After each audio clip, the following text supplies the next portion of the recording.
It's good to be back to my running home, and welcome to all of you. Thank you, Dr. Palmer and the entire Principia community. I know in this little college it takes a village to put on an event like this. And Pete, thank you for those kind words. Tracy, my wife, he was talking about me. I'm the nice guy. Oh, really? And all of the volunteers that make this happen, again, thanks so much. Runners, I'd like to congratulate you on achieving a tremendous victory just to be here, but there's someone more important than you in this room tonight. Far more important, frankly, than runners. That is the coaches. When all of the coaches stand, everybody that's coached any sport, stand up. Woo! That's you, Pete. That's it.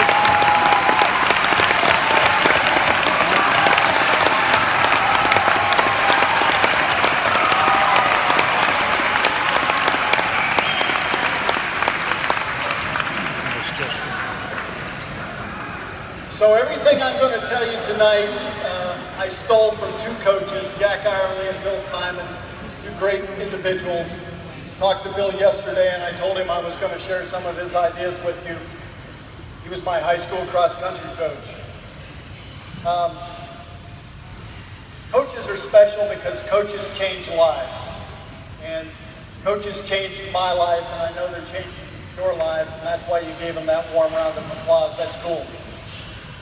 One thing I do want you to know is that I agreed to speak tonight because Pete told me that I could run in the race tomorrow and I would do anything to run in another national championship race. Unfortunately, I met with the NCAA and they said, now Stuart, the race is at 11, the course closes at sunset, and we can't ensure your safety after that, so we're not going to let you run.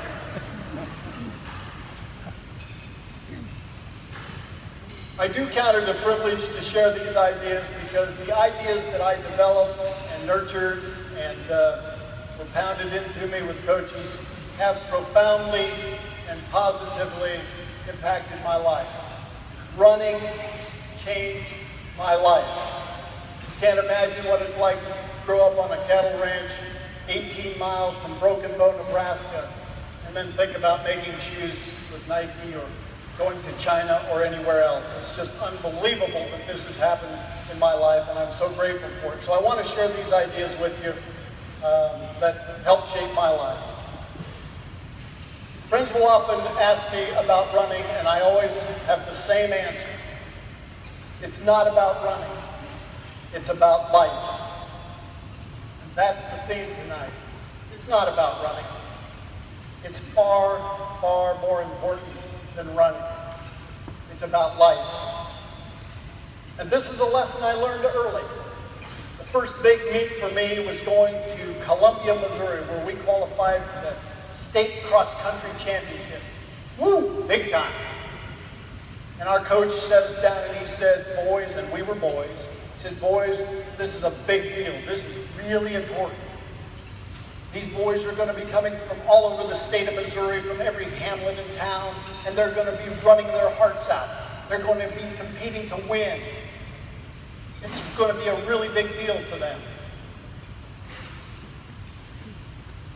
And he said they'll be sitting on a bar stool in their hometown 40 years from now, talking about going to the state cross-country championships in Columbia, Missouri, because it'll be the highlight of their life. Guys, this is the highlight of your life. I just want you to know you will have lived a pathetic life. 43 years later, he said it. 43 years later, I remember it, and Jack was right. I can assure you that the state cross-country meet was not the highlight of my life, nor was winning a marathon here or there, or anything else I have done athletically. Not important. But the lessons I learned while running and trying to achieve in running are with me, and I wouldn't trade them for anything. Running has made the highlights of my life possible. I do believe that I am a work in progress every day. And I think that you would agree that you are a work in progress. But I do believe I am a better husband, Tracy can't answer, father, brother, friend, business partner, because of running. But you have to use running specifically. You have to use the work that you're doing as a runner with the goal in mind to live a better life if that is the outcome you want. These outcomes happen because you have this vision of improving and you use your sport to help you improve.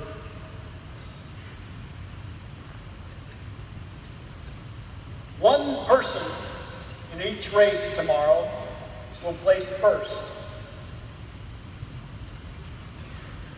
But there is far more at stake tomorrow than winning a race. Every single one of you, every single one of you has something to win tomorrow. From first to last, you have something to win. Thus, the vital question is this: what are you going to win tomorrow? That's not a rhetorical question. I'm not talking about participation trophies. What are you going to win? Runners are known by the times they post. You're known by the place you finish. Runners are known by the numbers. You will forever be known by your character. And that's what counts most. Fast times are wonderful for having a good time at cross-country and track meets. They're really helpful. But character is indispensable for a successful life. And what is character? Let's not leave it to be ethereal. What is character? How would you define character? Well, here's the simplest explanation of character that I know. Character is the wisdom, the courage, and the enlightenment to do the right thing at the right time, for the right reason, for the most good. I'm counting on you to have that character. Let's never confuse athletic accomplishments with accomplishing much. And for God's sake, don't ever mistake running fast for being a good person. I've known Olympic champions, national champions, winners that are not that great to be around. And I've known some back of the packers that were just tremendous. And of course, vice versa. But I do believe, and this may sound a little self-serving, I do believe that runners are special. You are special. And I hope you walk out of here realizing how special you are. And I'm going to tell you why I think you're special. And I'm going to use one of my favorite quotes. It's from the turn of the century president, Teddy Roosevelt. He talks about men, but we know he wasn't quite enlightened enough to talk about men and women, but we can. This quote will tell you why I think you're special. Teddy Roosevelt said, "It is not the critic who counts, it's not the one who points out how the strong man stumbled or how the doer of deeds might have done them better. The credit belongs to the one who is actually in the arena, whose face is marred with sweat and dust and blood, who strives valiantly, who errs and comes short again and again, who knows the great devotion, the great enthusiasm, and spends himself in a worthy cause, and who, if he wins, wins while daring greatly, and who, if he loses, at least his place shall never be with those cold and timid souls who know neither victory or defeat." My friends, the reason you are special is that you climb into that arena. Daily, you climb into that arena. Runners climb into that arena every day when they go to practice. You're climbing into that arena tomorrow willingly because you believe in progress. You believe you can get better. You believe in change. Runners believe in change. The only other human group that believes in change are babies with wet pants. But you believe in change. You're optimists. You look forward. You aren't afraid to work hard. You aren't afraid to work alone. You aren't afraid to work as a team. Those qualities are in unbelievable demand in the world today. And you know what else? You're not afraid of failure. Every single one of you failed. I got the daylights beat out of me. I happened to run with a guy that won the national championship in cross country in Division III right here. Reporter said, "Do you know Mark?" I said, "Well, I know what he looks like from behind." But you're not afraid of failure. And that is unbelievable. Because most people can't even get out of their armchair because they're afraid they won't quite make it.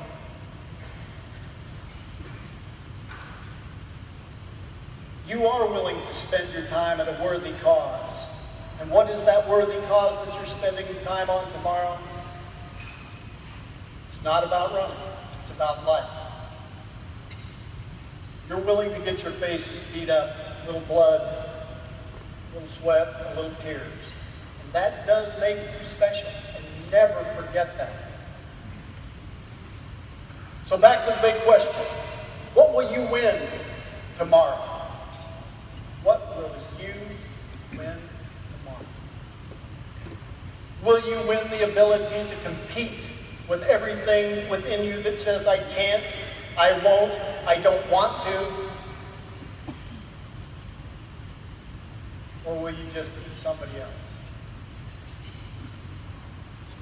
Will you win a bigger ego or greater humility? Will you win more unselfishness or more self-centeredness? Will you win a sense of fear, or will you demonstrate greater courage? Will you compete and win wholeheartedness or timidity? These are real choices. You are going to make these choices tomorrow. I know that. It may have been 40 years ago, but I haven't forgotten.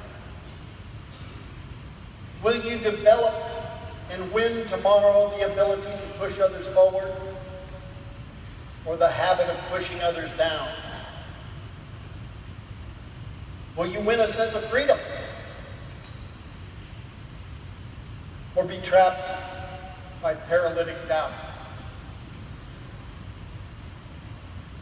Will you win a greater sense of peace, or be overcome by fear?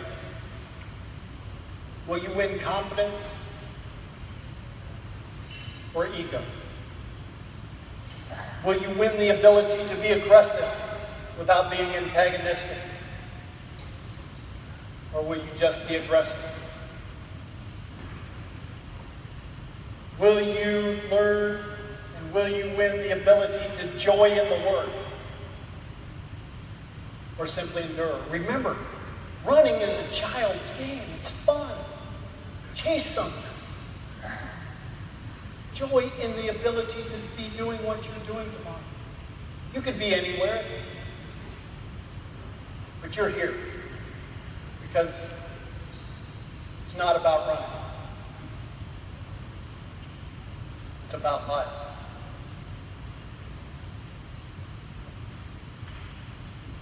I'm going to tell you a story. You know, some of you are going to go, okay, here we go. The older he gets, the better he was. That was supposed to be a joke. Help me out a little. Right after my freshman year in high school, I went home to the ranch, and I was running one of my first 8-mile runs. And I was between the cemetery and Charles Nansel's farm. And I wasn't very fast. I couldn't break 60 1/4. Didn't think I was all that talented. But I said these words to myself. I said, you know what? Anybody that works hard and anybody that's dedicated can run in the United States Olympic trials in the marathon. So all you have to do is run a long way pretty quick. I didn't say if I was talented enough, speedy enough. I said anybody that's willing to work hard and is dedicated can run in the United States Olympic trial. And that became my goal. And you know the importance of goals. But I'll tell you something that's more important than goals. And that's the decision you make today. If you don't do anything today about your goal, it's a hope. 8 years later, when I arrived at the Boston Marathon, a marathon where you could qualify for the Olympic trials by running 2 hours, 19 minutes, and 4 seconds. Don't forget the 4. 4 seconds. They would take you to the Olympic trials. I got to Boston. I had run every single day for 8 straight years. I hadn't missed a day. Not one day. Some days were rest days, some days were light days, but I hadn't missed one day because goals are like a little kid's teddy bear. You have to wake with it, you have to sleep with it, you have to hug it, and you have to hold it every day. But you also, if you're going to qualify for the Olympic trials, you have to pull on your shorts, get your shoes on, and go run.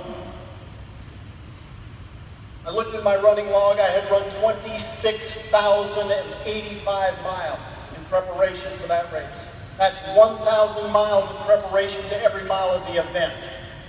1,000 to 1 preparation to event is a good formula for success in anything you do. It's not about running, it's about life.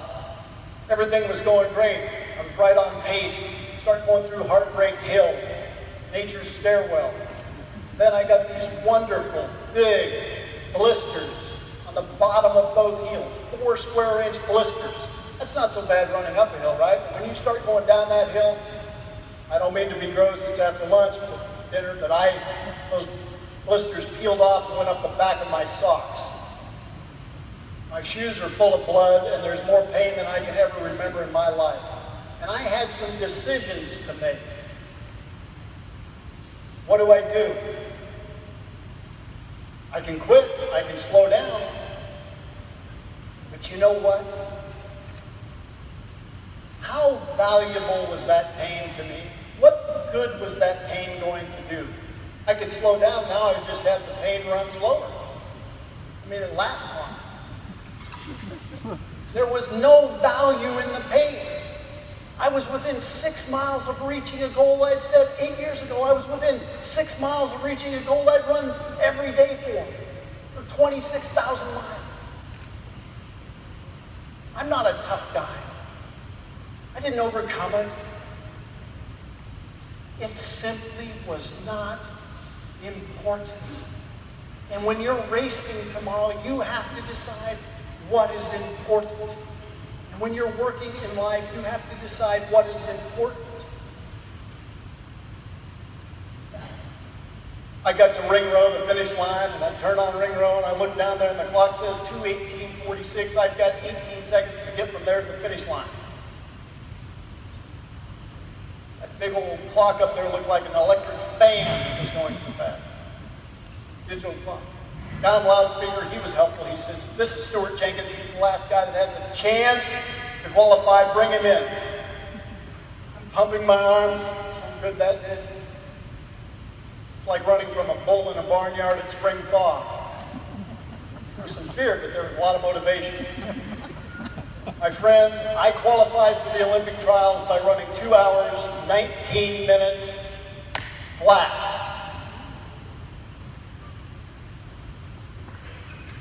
Yeah.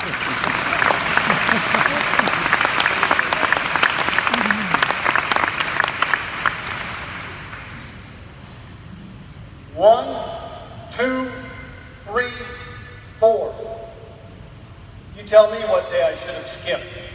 I needed them all. I needed them all. 26,000 miles, I needed them all. But there's something more important here. That's not the highlight of my life. But the lessons I've learned have made the highlights possible. The medals and trophy, I don't know where they are. They're of no value. But these lessons are with me. I can't sell them. You can't buy them. You have to earn them, and you will earn them tomorrow.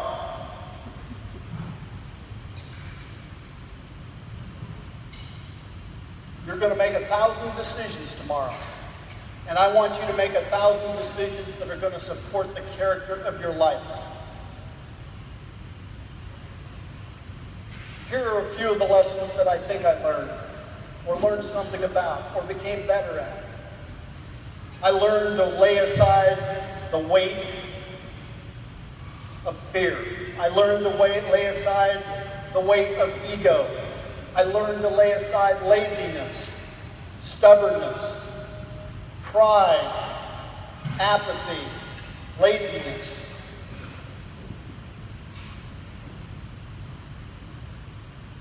When you race to win good, good things are developed. When you race with integrity, you're strengthening your ability to live with integrity. When you race with courage, you will learn to be courageous. It takes practice. When you race with compassion, I would say that you learn to be a better competitor.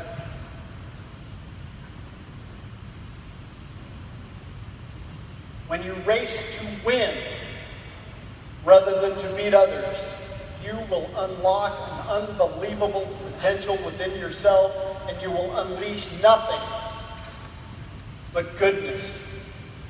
If you race to win and not to beat others, you will unlock the key to running faster than you have ever run in your life. It's a lock-solid cinch. It's a formula just as true as E equals MC squared. If I had any hair, I might look like Einstein.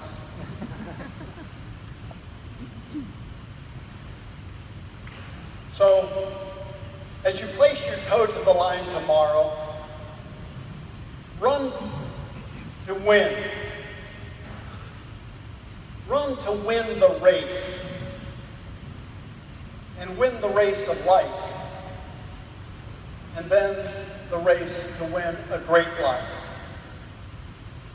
In closing, I would say this.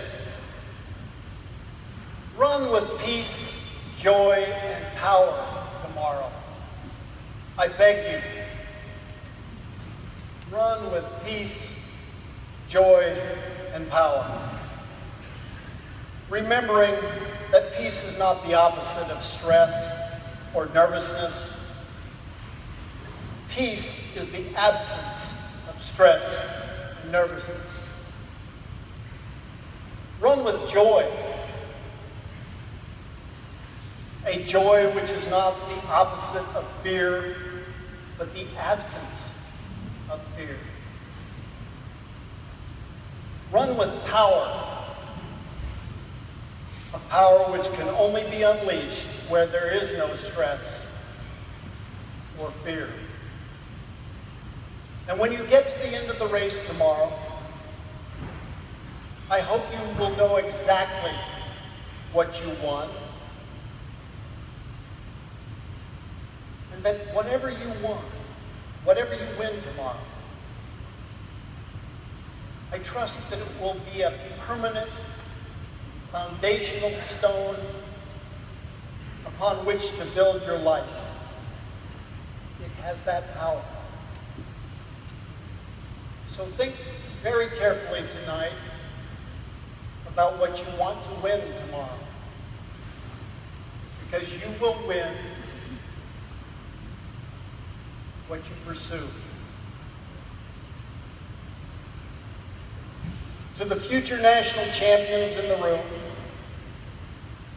the individuals that win the race, I would say this. Make sure you win more than a race. It's not about running, it's about life. May you have peace, joy, and power, and have a heck of a lot of fun tomorrow. Go get them.